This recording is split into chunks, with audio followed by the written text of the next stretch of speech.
Thank you once again, ladies and gentlemen, for devoting your day to this important topic. We want to thank especially the Higher Education Coordinating Board for its support in putting on this conference. And now, what did we come up with? What did you produce in this first annual conference? We'd like to welcome back to the stage the University of Texas at Arlington's Interim Provost, Linda Johnsrud, who will give us a report. Linda?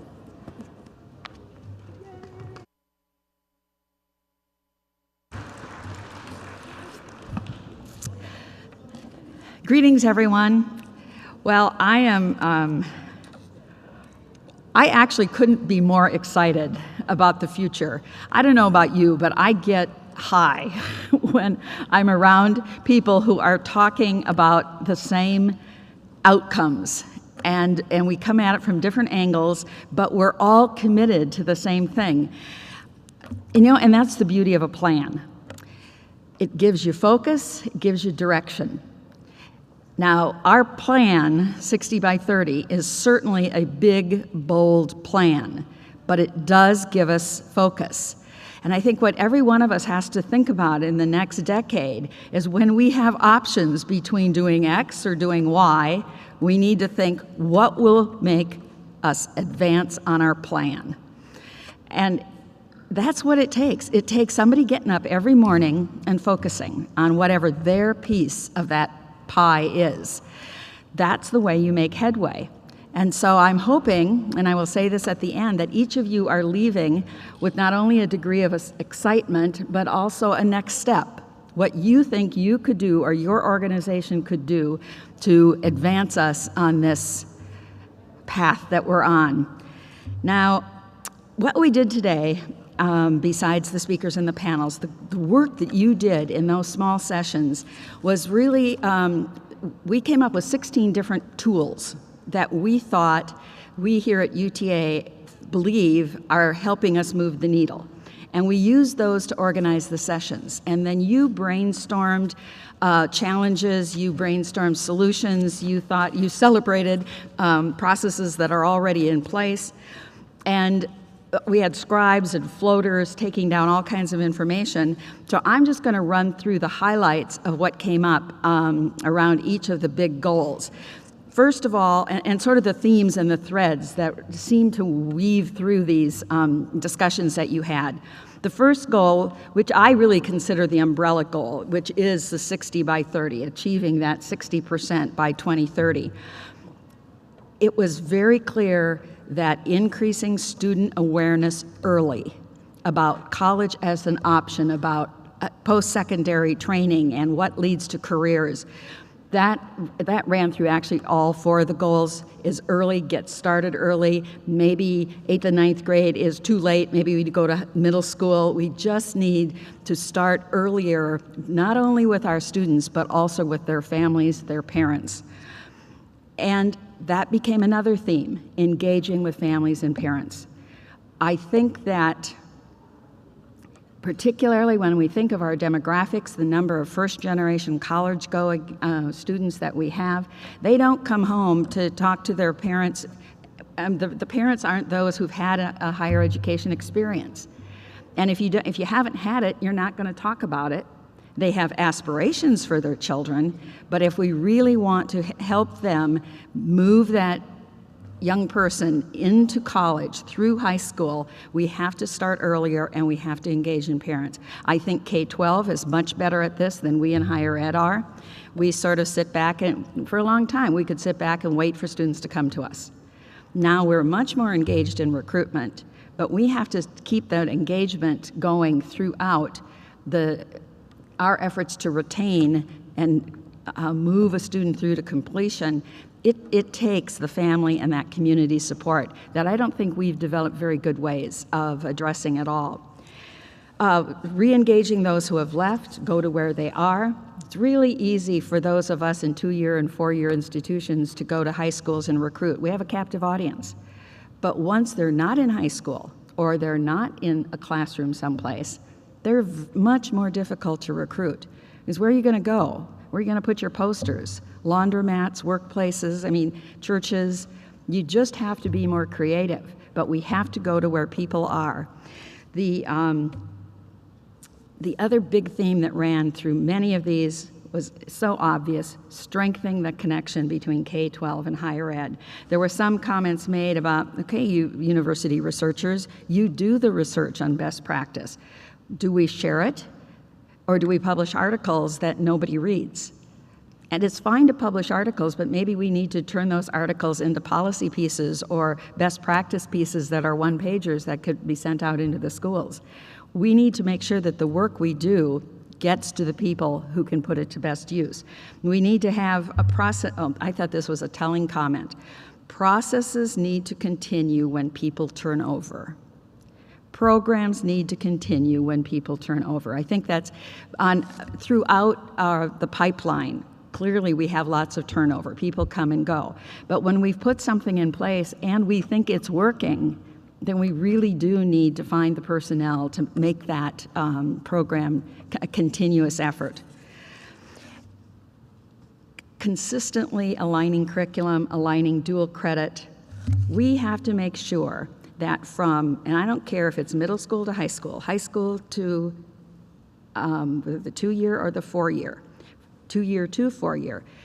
I don't care if it's math or if it's English or if it's language or what it is, we have to know, students need to know and teachers need to know, what are the expectations when you exit from a class and what are the expectations when you enter the next class. Because if those don't match, the curriculum is not aligned. And it's just, if we don't talk to each other, if we don't get our faculty and teachers together, there's a mismatch. And this rolls right into the next goal of completion. The groups talked a lot about transfer. I think transfer has been our Achilles heel for I don't know how long. We have got to get it better. We're working on it, but it takes the big challenge for 2- and 4-year campuses to make transfer work is the fact that the curriculum does change. So we iron out a transfer pathway, we get our articulation down, and then somebody in some discipline says, I've got a new idea. I bet if we did this, it would be better for students. Or if we did that, it would streamline our curriculum. And we can't stop that. We don't want to stop that. Innovation is important, but we cannot do it in a vacuum. We cannot make changes in higher ed that we don't communicate to the 2-year campuses. Higher ed collectively shouldn't be making changes that we're not communicating to high schools. We have to make sure that the curriculum is aligned so students following that curriculum can succeed. And the stuff that Katie talked about, too many credits to degrees, too much time to degree, that's what that's about, is when there is not a curriculum that can be followed straightforwardly and easily. The other thing the completion groups talked about, bringing those back who have degrees. I hadn't even thought much about this, but that's retraining. And there certainly are points in people's lives where they bang up against a ceiling, and what they need is a retooling. So whether higher ed, 2-year or 4-year, make it clear that you can come on back if you need something from us. I don't think 2-year probably does a better job than we do at that. But like I said, I didn't even think about it as one of the ways, and it isn't necessarily going to increase our 60 by 30, but the quality of people's lives when they come back and are able to get the education they need to advance, that's what's important. Mathematics, I love this. Math as a barrier. Yes, it is. In my previous job, I swear we had 5 summits across the state on math. Math is a tough one because so many people believe they can't do it, and you heard a little bit about that today. It has a whole lot to do with the relevance that you see to math. If math is applied to something that you're interested in, your likelihood of success goes right up. The new Math Pathways program, if you don't know about, find out about that, started at, I shouldn't have gone down this path, UT Austin's Dana Center, right. Basically saying not everybody needs the same math. So let's get real about what students really need for the kind of major and career they want and make sure they get that math. Not everybody needs pre-calculus. I apologize to those who think everybody does. I don't think they do. Of course, this is coming from an English major, right? One of the other things about math, and this is true about any of our subjects, is the fact that Katie said, get data and use it. One of the things we don't do often enough when we start new programs, no matter what it is, if it's a new way of teaching math, whatever we've tried, when we get the data, we need to make a decision as to whether we keep doing it or not. We tend to get entrenched. Well, you know, we've got the faculty, we've got the room set up. We don't want to change it. We want to keep trying it and keep doing it. If the data don't show that it's helping, that students are succeeding, stop doing it. Regroup. Try something else. We have a tough time doing that, and we need to. We need better teachers. This apparently came up in the math session, and this statement was made, and I find this really intriguing, and I'd like to hear more about it. The best math students don't make the best math teachers. That's an empirical question, and we should look at that. I mean, who should be teaching math? Clearly, those going on into theoretical math probably, well, they may or may not be the best. To me, that's a very interesting statement that I think we need. Who does make the best teachers in various areas and disciplines? And is there such a difference in those who might be going on to graduate school in mathematics and those who would opt for teaching in a high school? And I think we really should delve into that. It would inform our thinking on what we're looking for in teacher candidates. Moving to the goal 3, marketable skills, a lot of concern about access and the fact that our students come from differing backgrounds, differing family structures, different parent levels of education, and making sure that everybody gets an opportunity to develop skills that are in fact marketable. Talk about a common language, being able to talk about this in a way that we're really communicating. Very explicitly, we need to define and agree on marketable skills. What are they? You do hear different, there's sort of that mantra, critical thinking, shouldn't have done this either because I'm not going to be able to do it, communication and working in groups, right? Is that it? There are more, and there probably are different ones for different markets, if you will. We need to be able to help students develop these skills, help students communicate these skills, and help faculty understand what skills are already built into the curriculum and what skills they could build into the curriculum. So I think there's a whole area here that we as educators need better information about what we're doing that is working and what we could add to that student experience. Are there different pedagogies that would result in different skills for our students? And I have no doubt that there are. One interest, we had floaters, going around to the different sessions, and one said that he found it very interesting that there was more conversation around soft skills than there were around technical skills.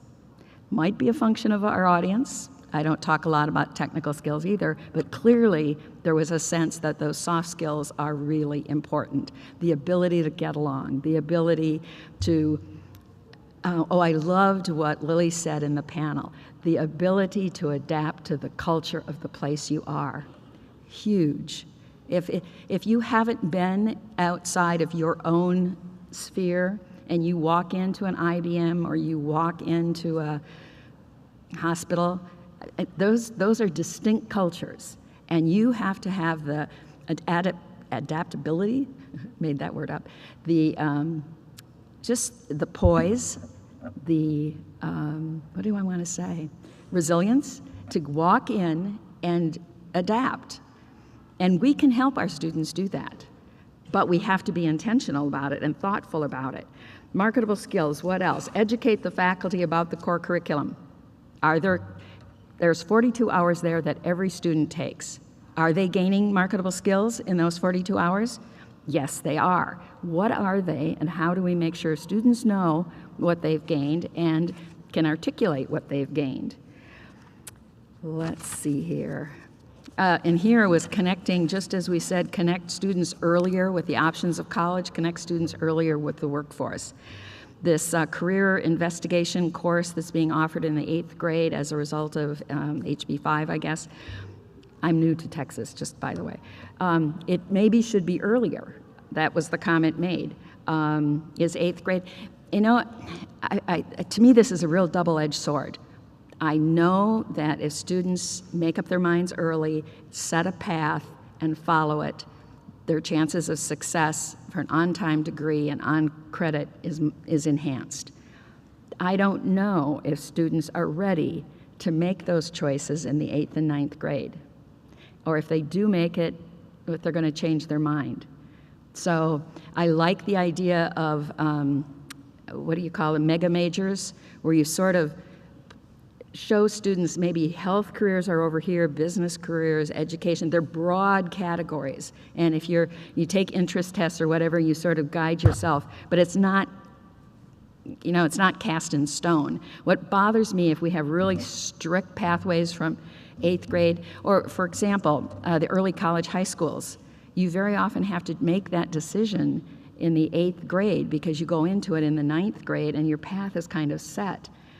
There's real strength in that in terms of supporting a student through to the end. But is that the end that they still want by the time they get there? So I'm just a little worried because there's two sides to that, I guess is all I'm trying to say. Adapting to the culture of work was a comment from our panel. The other comment was continuous learning. I was really gratified to hear Bob Hill say that. We give that lip service in higher education. Once you get your degree, you're done. We're interested in having you come back for a graduate degree, perhaps, but sort of right after you finish for us. But what we don't emphasize enough is that informal learning that goes on and on and on. Sometimes you do come back for a degree, but there's on-the-job training, there's professional development, there's all sorts of ways that you continue growing and expanding and moving through. I mean, how many in this room, when they were little, wanted to grow up and be a provost? I didn't, obviously not. Commissioner? Probably not. Some of you might have wanted to be teachers, but you know, it changes and it grows with us. The comment was made that schools are quite insular, and you could certainly say this about colleges and universities. Teachers are in their classrooms. How do we make those boundaries more porous? How do we allow business and industry in and get teachers out? I have heard of teacher internships out in business and industry. I think that's a great idea. I've heard of faculty in higher ed going out and spending a semester in an industry. How much more relevant could you be to the students when you come back? Now, it might not work in all disciplines, but I don't know that we think about this very often, and I think it would enhance our perspective as educators and certainly enhance the experience we give our students. I like the billboard that somebody came up with that said, "Who might hire you if you study here?" And I assume the rest of the billboard was all the places that would hire you if you studied here. Anyway, the idea was the integration, getting students to think about higher education and earlier and about that culture of work that is the end product. Student debt, the fourth goal. Interesting, but once again they said need earlier intervention. Idea being that students need to think about college earlier. They need to understand some of the financial aid terms. You know, when you have debt after college, what kind of future salary would you have to cover that debt? If you have debt, what kind of major might be more expedient and which ones might be less? Now, that sends a shiver down every educator's spine because we want students to choose their major based on their passion. Well, I believe they should, but if they're going to be saddled with debt, I want them to be able to be responsible citizens and pay the debt back. So there's a balancing act there. I thought, again, Katie's comments were right on. You just simply need financial literacy, you need basic budgeting, some of the stuff that we just haven't done in high school, K, 2-year or 4-year campuses. We have to do more of it. I think it is important to remember what the president said, that the average debt in 4-year institutions in Texas is around $30,000. That is not what you hear in the press. And there is debt that should be taken on because it is a good investment. Then it's simply a matter of degree. The student debt folks also talked about synergy between high school, 2-year, and 4-year. That whole continuum, that process of getting out of high school and going on to post-secondary, and there ought to be more synergy there. In high school, you can be talking about how you're going to pay for college. And students need to know that there's a difference. Oh, here's one, a difference between what you are awarded and what you necessarily want to take in financial aid. Just because we award you the opportunity to take a loan, you do not have to do that. So there's, and the comments on the FAFSA, I mean, that's just legendary. Then we just have to wait for the federal government to fix that one. An interesting other comment was that student debt is a community responsibility. And I took that to mean that there are a whole lot of people who could be helpful to students and families about debt and about how they handle debt and the degree at which they should go into debt.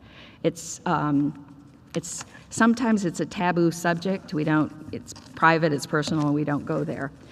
I have to wrap this up. I can tell I'm going to get a flag over here. I want to say a couple of things about Katie and what she said about one of the things I really liked is that we have to create a culture of success. We have, in our schools, our classrooms, we have to have a sense that everybody can make it. This idea of screening out with DFWs, you know, we know the classes that have high rates of DFWs, not DFW, Ds, Fs, and withdrawals, for those of you who don't know that. We have to focus on those. That is not a badge of honor to award the most DFWs of your colleagues. It is a badge of failure. We need to set the standards high, be rigorous, and then help our students get there, and they can get there. But if we sit back and just act like our job is to screen out, that's not a culture of success. I liked the fact she said demand and require students to do stuff. They don't do optional. And the best thing I liked was it doesn't take boldness. It takes intentionality and quality of execution.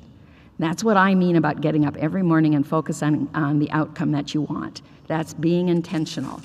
And it's making sure that not only do you have good ideas, but that you can execute them. I am proud of UTA for doing this. This was not my idea, so I can say that. I am delighted that you're all here to the end.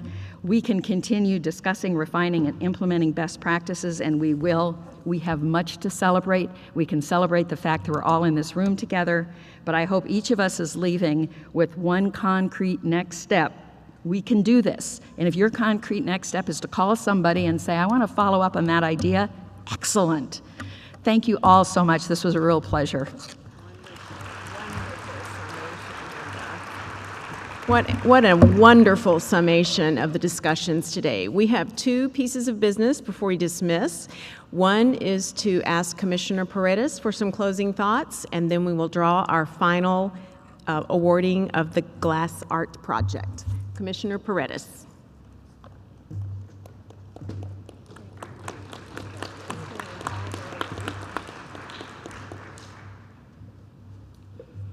First of all, I want to thank the University of Texas at Arlington for hosting this conference. I thought it was beautifully done. I sat in on several of the sessions, and I thought the discussions were very sharp. They were very focused on how we can achieve the goals of 60 by 30. I can't imagine a better kickoff to spread the word about 60 by 30 Texas all over the state. I want to very quickly say that this is the first of a series of regional meetings. We're going to every region of Texas to have these kinds of workshops and to develop local and regional strategies for the implementation of 60 by 30.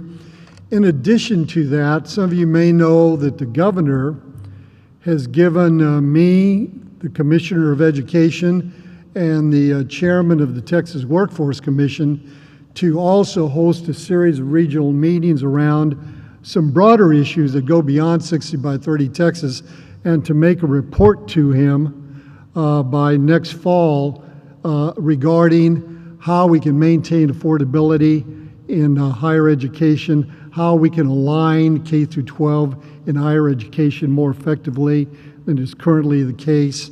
And I just found out in a phone call about an hour ago that the chancellor has set a date in September. The governor set a date in September for us to have a kind of a cumulative capstone conference in Austin in September to come up with some of the data that we've learned from traveling around the state, and to talk about how we might be able to turn some of the recommendations into state policy or state law, because that will be just a couple of months before the legislative session begins. So this is a starting point, and I promise you that the work you've done today will not be wasted. We will carry it forward as we go around the state and talk with other education, community, and business leaders. Very quickly, the point that I think is most important about this meeting today.